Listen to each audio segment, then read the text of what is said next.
Hello, welcome. This video we explain why Ireland is divided. Ireland, all or part of it, at various times, was a colony of the English, originally the Anglo-Normans, from the 12th century. From the late Middle Ages it was a kingdom, under the same monarch as England, but a separate country. In law and in practice, the Irish government was usually subordinate to the English government.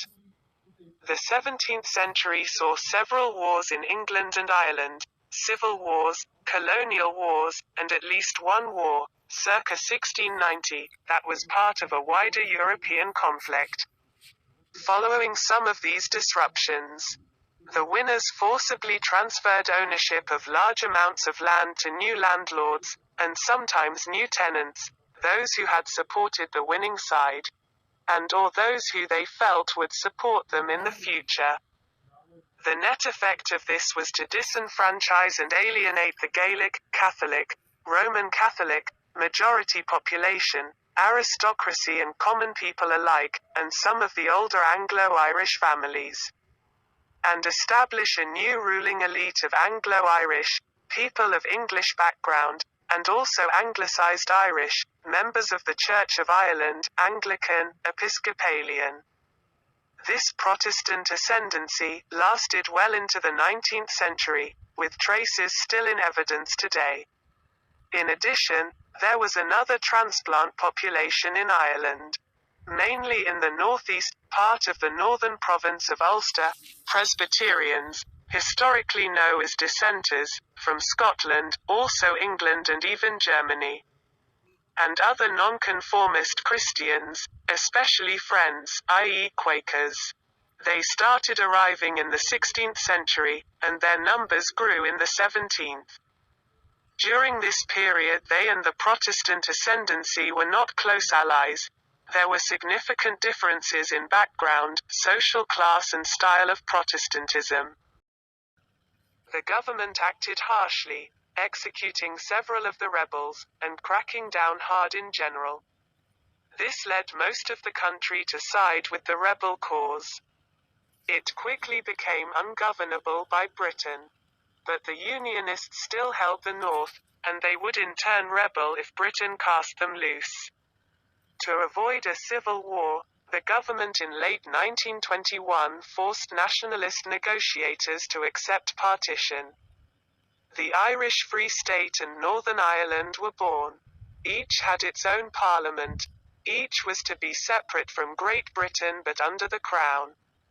But it didn't work out like that. The South altered its constitution in 1937, severing most of its links with the UK. It then declared itself a republic in 1948-49, ending all links. However, there were other ways in which the arrangement failed, too. Firstly, civil war was not avoided, its focus was just shifted.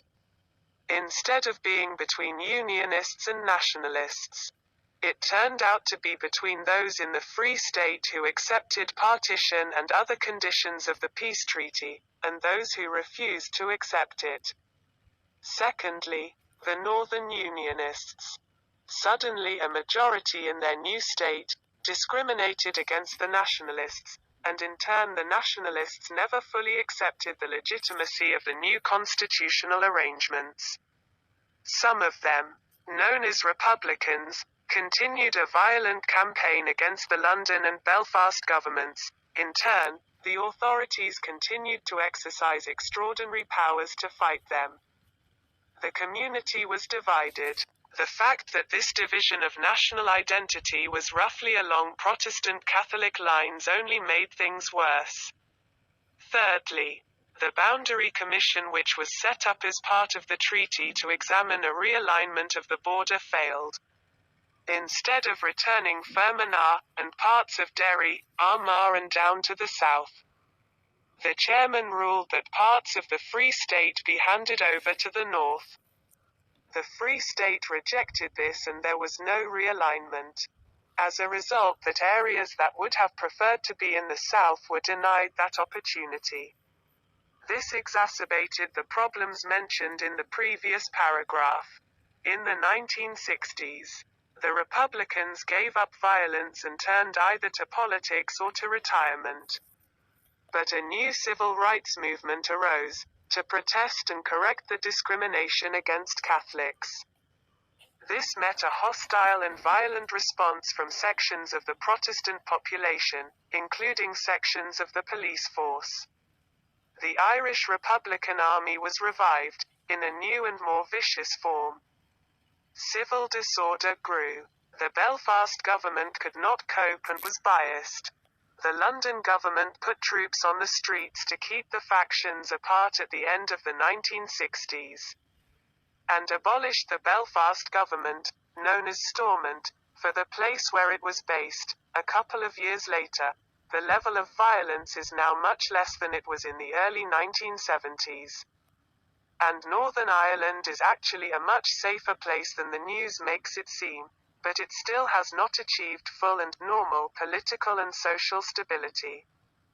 The gun is still regarded by too many as a means of political expression.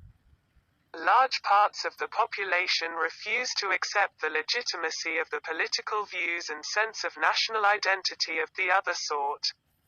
For most of the century, the North has been more prosperous than the South, but the gap has been closing. The South has become richer. The Troubles have been a drag on the Northern economy in spite of financial support from London. Common membership in the European Union, formerly Community, has also served to lessen differences and remove the customs and excise function of the border.